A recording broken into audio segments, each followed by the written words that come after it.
Assim diz a Bíblia, a palavra de Deus. Às margens dos rios da Babilônia, nós nos assentávamos e chorávamos, lembrando-nos de Sião. Nos salgueiros que lá havia, pendurávamos as nossas harpas, pois aqueles que nos levaram cativos nos pediam canções, e os nossos opressores que fôssemos alegres, dizendo: entoai-nos algum dos cânticos de Sião.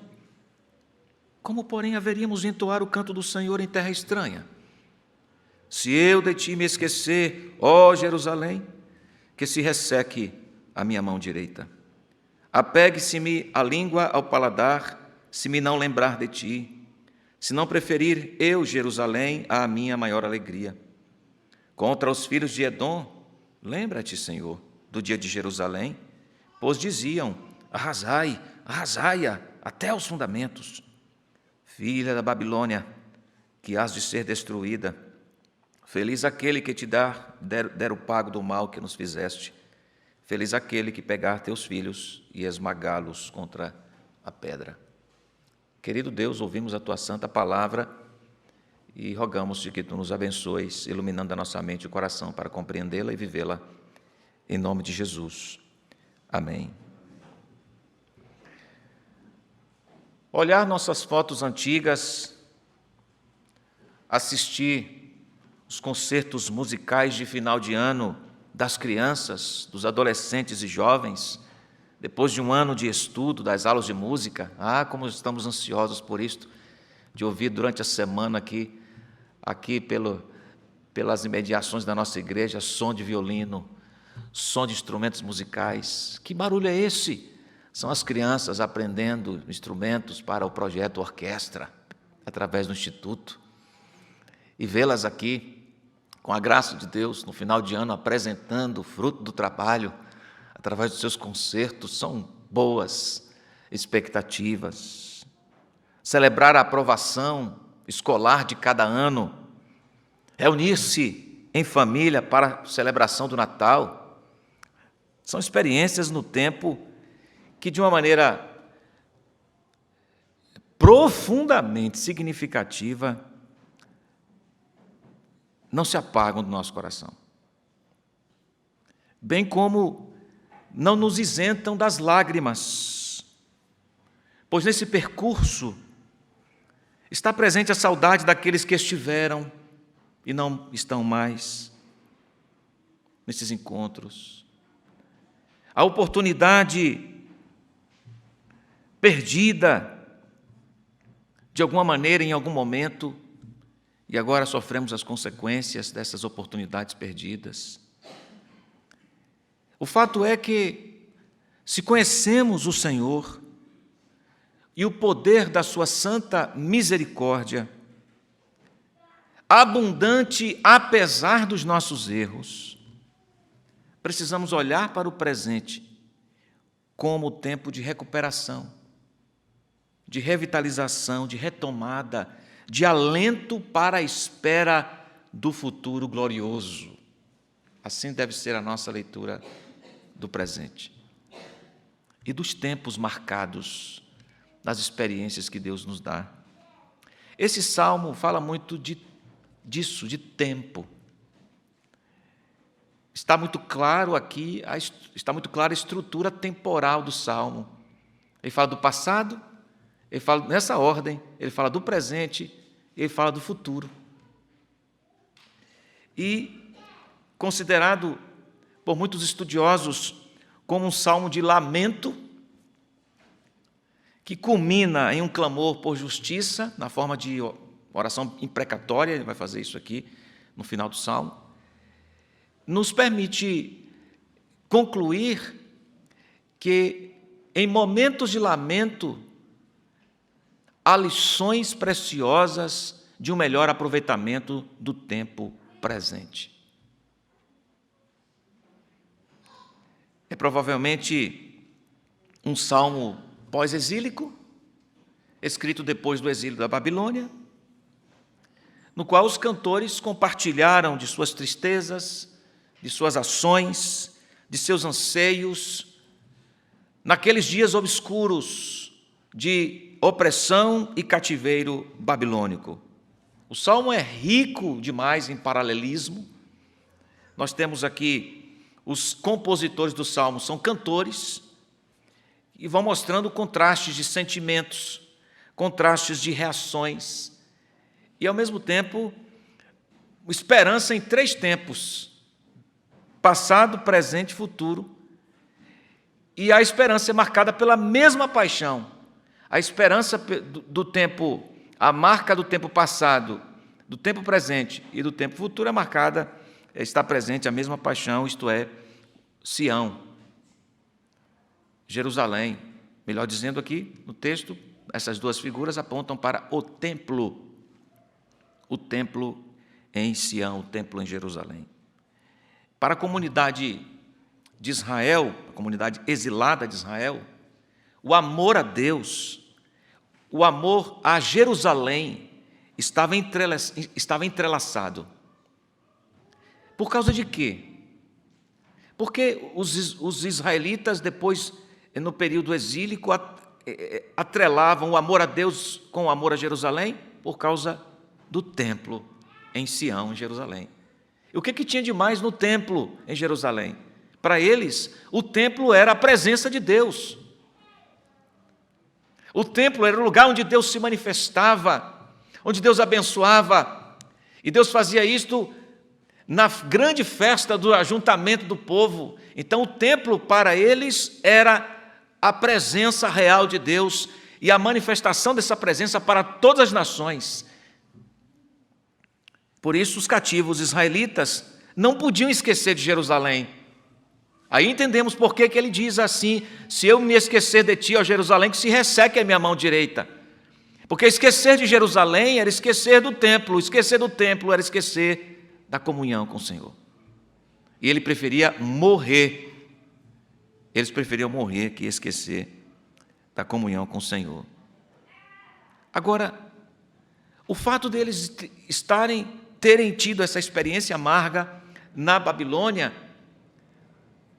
revelava, de algum modo, que eles haviam se esquecido do Senhor. Porque a razão do cativeiro é conhecida por todos nós, estamos familiarizados com ela.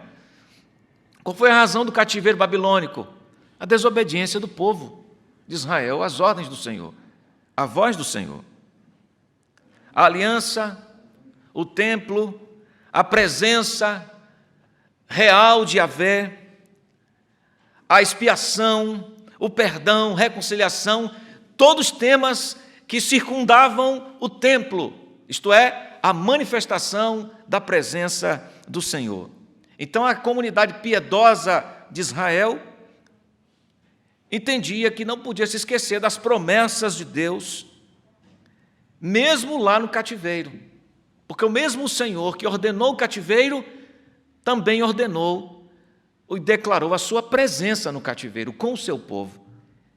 Então, como é que esse povo iria viver os 70 anos de opressão na Babilônia, que foi o tempo determinado pelo Senhor para a disciplina?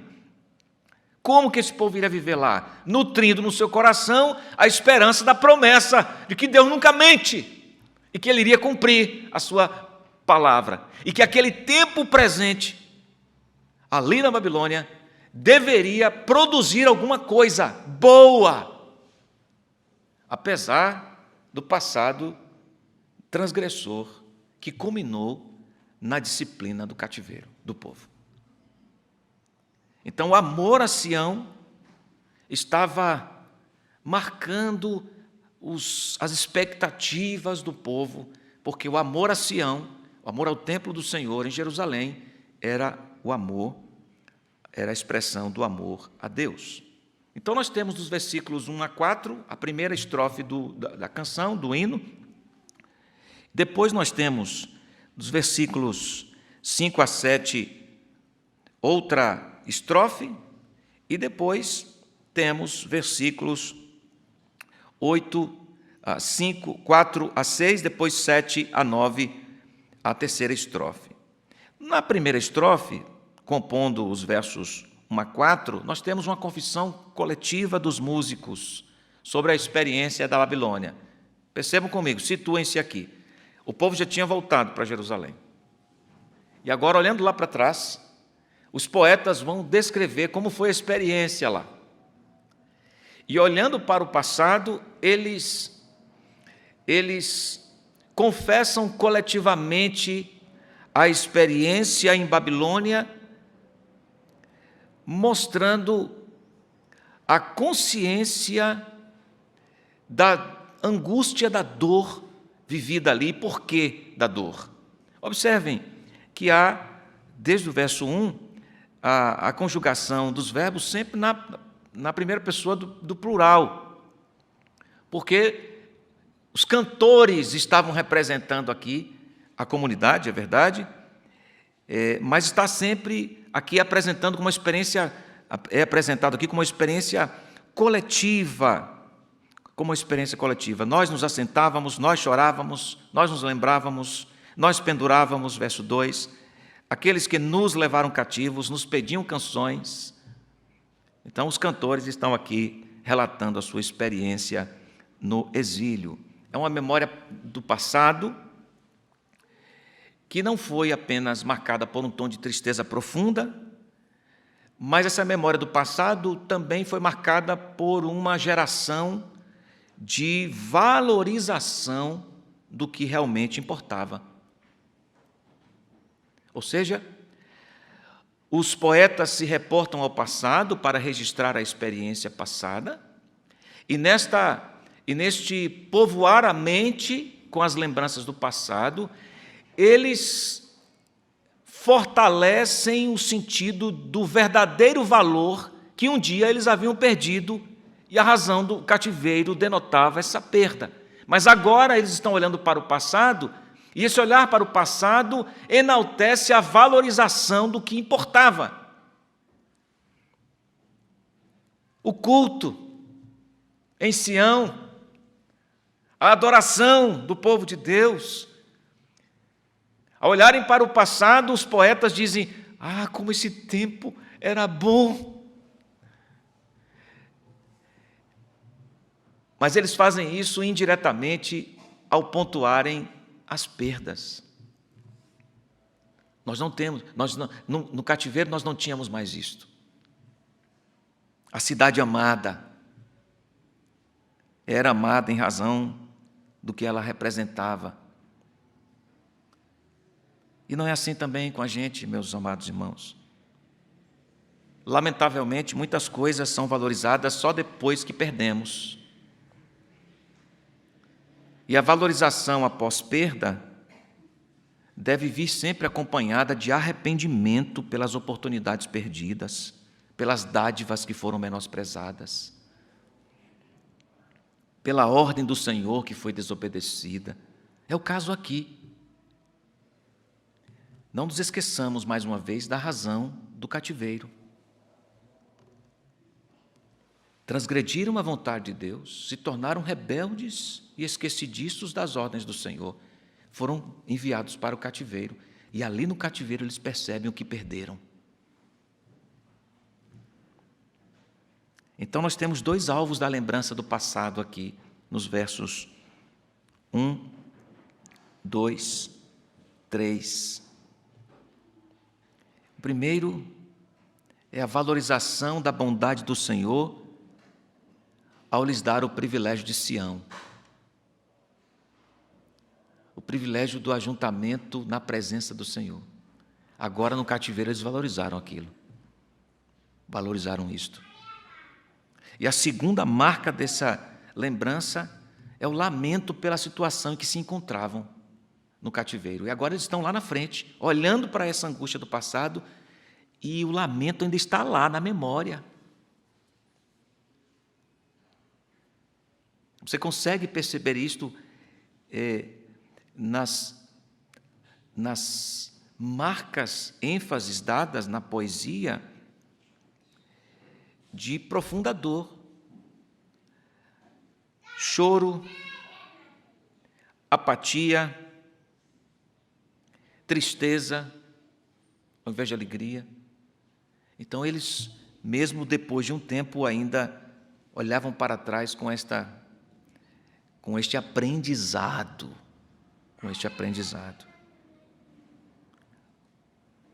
E aí nós temos uma leitura sobre o entendimento turvo e machucado da vida em Babilônia, que está aí nos versos 2 em diante. Verso 1, às margens dos rios da Babilônia, nós nos assentávamos e chorávamos, lembrando-nos de Sião. A lembrança de Sião, como disse anteriormente, pontua essas duas marcas. A lembrança do privilégio que eles tinham em Jerusalém e agora o lamento pelas coisas que perderam. E agora, versículos 2 a 3, nós encontramos a leitura machucada da vida lá em Babilônia. Nos salgueiros que lá havia, pendurávamos as nossas harpas, pois aqueles que nos levaram cativos nos pediam canções, e os nossos opressores que fôssemos alegres, dizendo: entoai-nos algum dos cânticos de Sião. Como, porém, haveríamos de entoar o canto do Senhor em terra estranha? Em poucas palavras, o salmista, ou os coristas aqui, os compositores, estão dizendo sobre a recusa deles de cantar a pedido dos seus captores, dos seus opressores, lá em Babilônia. Talvez eles tivessem tomado aqueles pedidos como zombaria, chacota dos seus captores, como se eles estivessem desejando zombar de Yahvé. Cantem agora, vai, vocês estão aqui, não cantavam lá, cantem agora, nesse tom. Talvez fosse.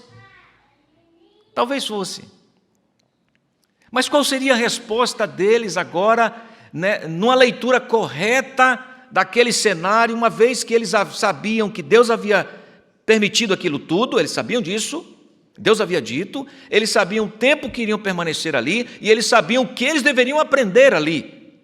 E eles, sobretudo, tinham a presença deste que controla todas as coisas e usa todos os seus meios para a realização da sua vontade. Eles sabiam de tudo isso. Então, qual seria a leitura correta deles para aquele tempo de sofrimento na Babilônia?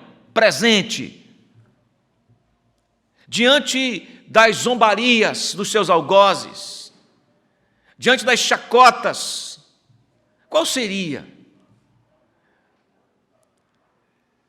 Certamente não seria a ação que eles tiveram de pendurar as suas harpas e se recusarem a cantar na Babilônia os cânticos de Sião. Certamente não. Eles tinham a oportunidade de falar dos feitos de Yahvé, mesmo para aquele, se fosse o caso, aquele grupo de zombadores. Aqueles zombadores ouviriam quem era Yahvé. Eles tinham a oportunidade de, na Babilônia, proclamarem a glória de Yahvé. Ele nos permitiu aqui.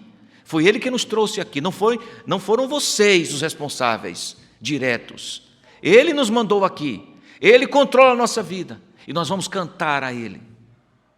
Mas os compositores, os músicos, não tinham ânimo para proclamar o nome de Yahvé no sofrimento para aqueles captores, aqueles babilônios cruéis e opressores. Eles perderam uma belíssima oportunidade.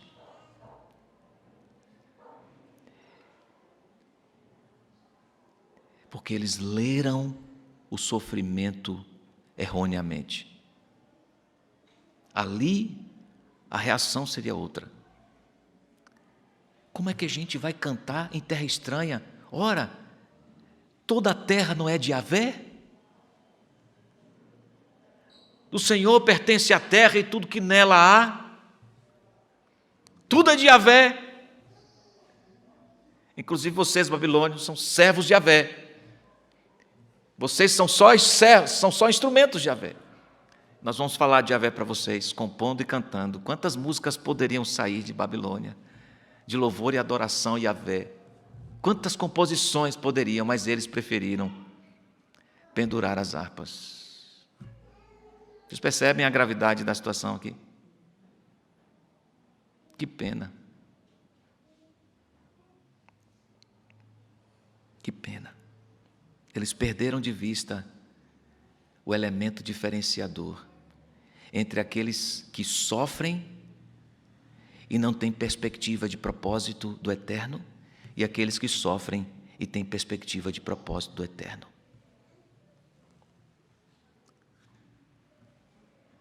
E aí, então, no versículo 5 até o versículo 8, versículos 5 e 6, nós temos essa declaração de anseio futuro. Então, uma lembrança do passado necessária e pertinente, de valorizar o que se perdeu e, ao mesmo tempo, de lamentar a transgressão cometida contra o Senhor, mais um presente não aproveitado, mais um futuro que aquecia o coração. Eles estavam olhando lá para frente só. Passado e futuro. Mas havia um hiato aqui, que já falamos desse hiato, chamado presente. No seu livro, Como as Pessoas Mudam,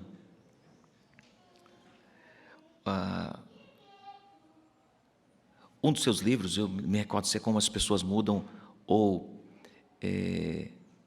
Vivendo por um Propósito Maior, do Paul Tripp, ele identifica que um problema crasso nosso está nessa linha temporal, nesse ato. Ele diz assim: nós fazemos uma leitura correta do passado, nós sabemos quem éramos e o que Deus nos fez em Cristo Jesus. E nós temos uma linha direitinha, correta do futuro. Nós sabemos o que esperamos, o que nos espera. Nós sabemos e esperamos. Nós chamamos de grande esperança escatológica. Nós sabemos qual é o fim da história.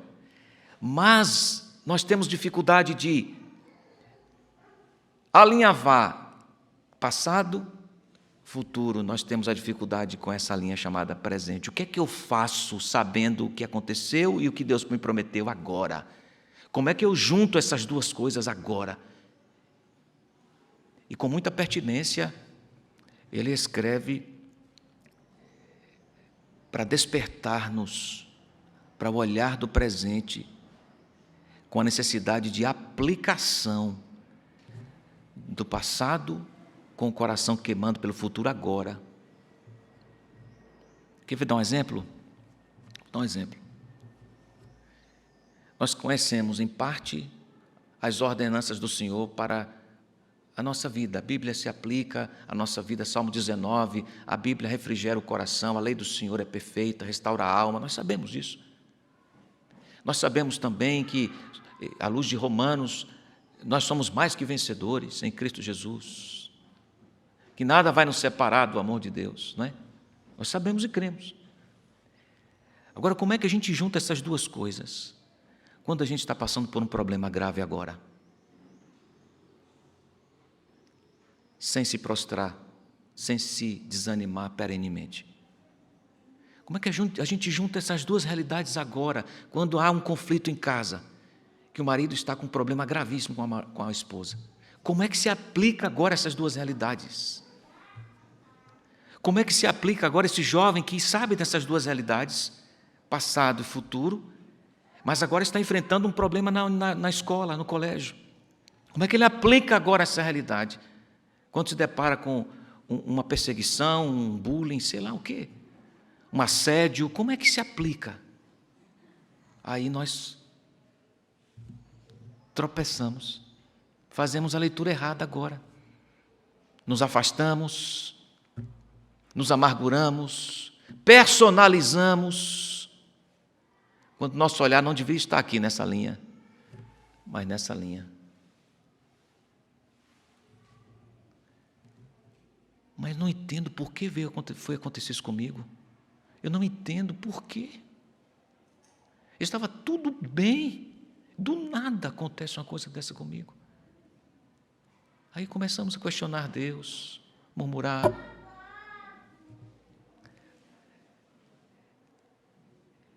É necessário o bom assentamento da realidade do passado, com o alimento das promessas do futuro, plantados agora, no presente.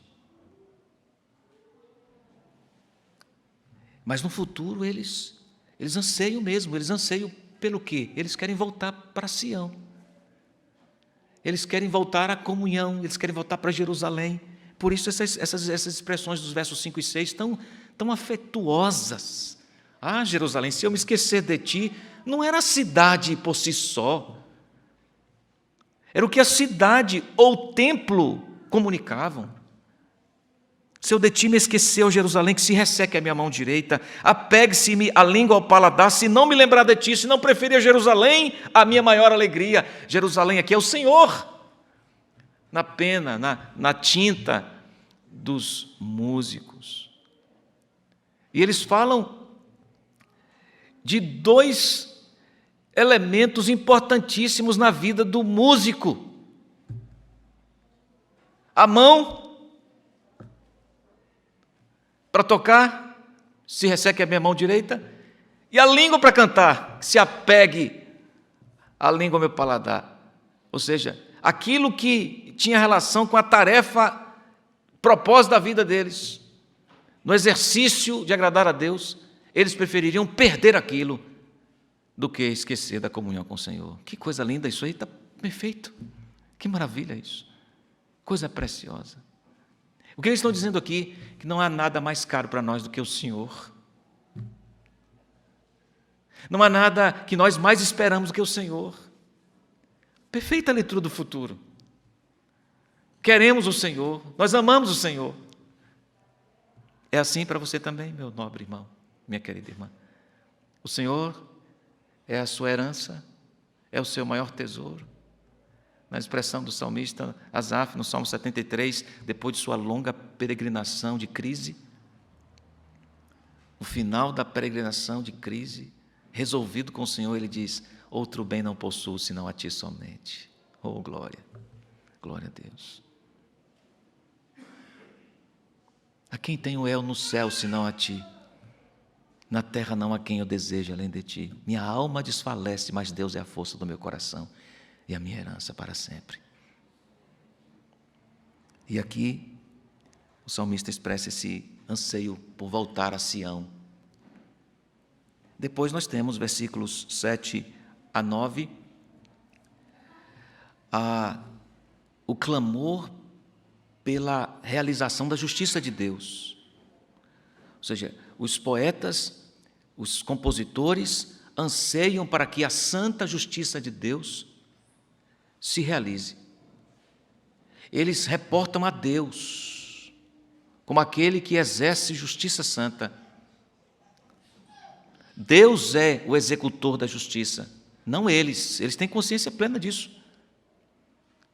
Ao dizer assim: feliz aquele que te der o pago do mal que nos fizeste, versículo 8, é provável que ele esteja referindo aqui ao Senhor mesmo, como aquele que retribui com justiça o mal.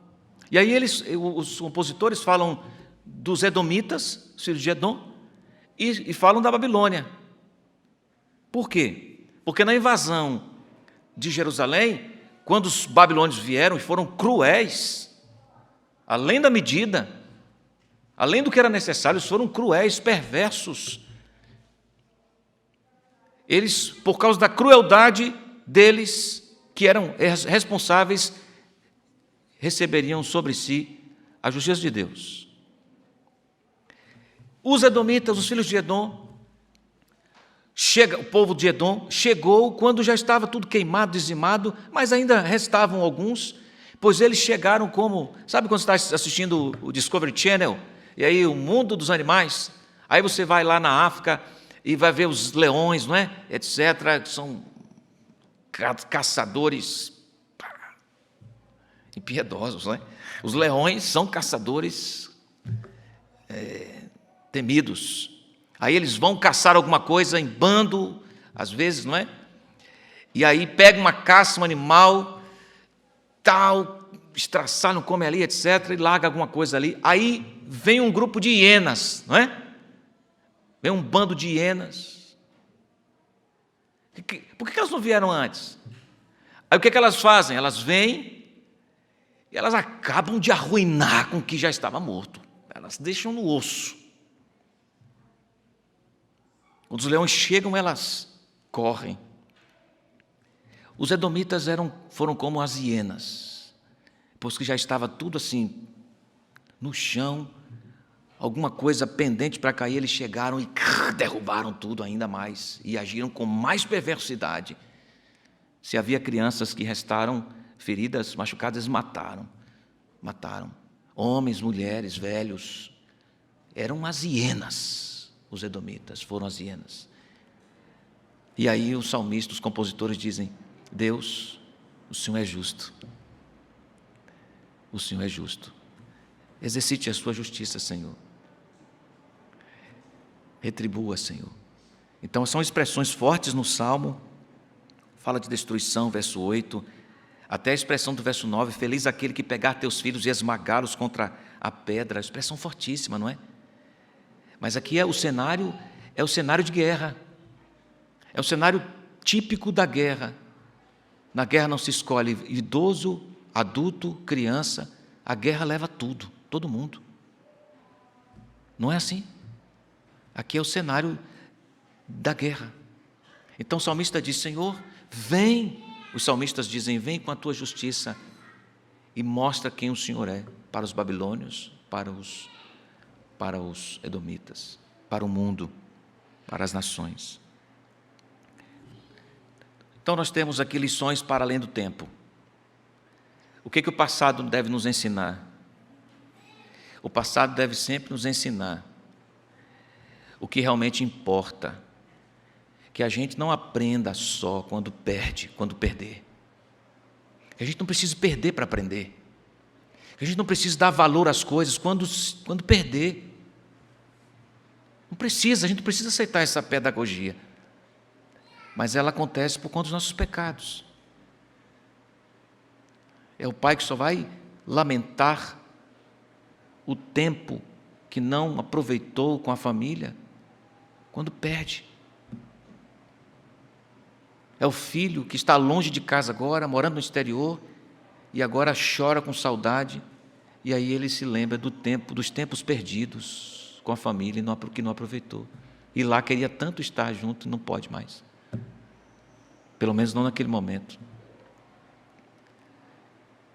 É o irmão que tinha aqui o tempo bendito de comunhão, congraçamento, recebia do Senhor, a abundância de ações de nutrição da alma, era trabalho na terça, era atividade na quarta, quinta, sábado, era atividade para todas as faixas etárias na igreja, agora se mudou para uma cidade que não tem igreja presbiteriana. E não tem uma igreja séria, porque, viu, as cidades que não tem. Há cidades no Brasil que não tem uma igreja evangélica sequer, de nenhuma denominação. Há cidades no Brasil que não tem nenhuma igreja evangélica sequer. E agora mora lá. E aí, morando lá, fala assim: puxa, quantas oportunidades eu tive. Agora eu queria tanto e não tenho como. Então, meu irmão, não valorize. Não deixe para valorizar quando mudar para uma dessas cidades. Não deixe para valorizar quando perder as coisas. Valorize agora que você tem. E segundo, sempre se lembre que a rebelião, a desobediência ao Senhor traz consequências para a nossa vida. Mas a graça, a abundante graça, que é oferecida para nós, no recomeço, na reconciliação, ela aponta para o enfrentamento das nossas lidas do presente, das nossas perdas do presente, com esperança de que Sião, de que Jerusalém veio até nós em uma pessoa. Tiago capítulo 5, versículo 8, sede vós também pacientes e fortalecei o vosso coração, pois a vinda do Senhor está próxima. Tiago fala para a igreja que estava em um tempo depois da ascensão do Senhor Jesus, depois da sua vinda, da primeira vinda. Ele veio para nos permitir o recomeço, para nos permitir as leituras corretas do que a gente está fazendo aqui hoje, de como a gente deve olhar para trás, de como a gente deve olhar para o futuro, com esperança, por causa de Jesus, que veio até nós, que visitou o nosso presente e deu sentido ao nosso tempo aqui. Por isso, considerando que Ele veio e voltou ao Pai e prometeu voltar, a paciência e o coração nutrido com esperança tem impacto nas nossas lidas presentes. A nossa agenda de hoje revela o que nós esperamos amanhã. E o nosso amanhã é Cristo. O nosso hoje é Cristo. O nosso ontem é Cristo. Cristo é a nossa vida. Assim caminhamos, sem perder as oportunidades, sem perdermos as oportunidades. Lições além do tempo. Que Deus nos abençoe. Ilumine nossa alma para estas belas lições. Vamos orar. Fique em pé como estou.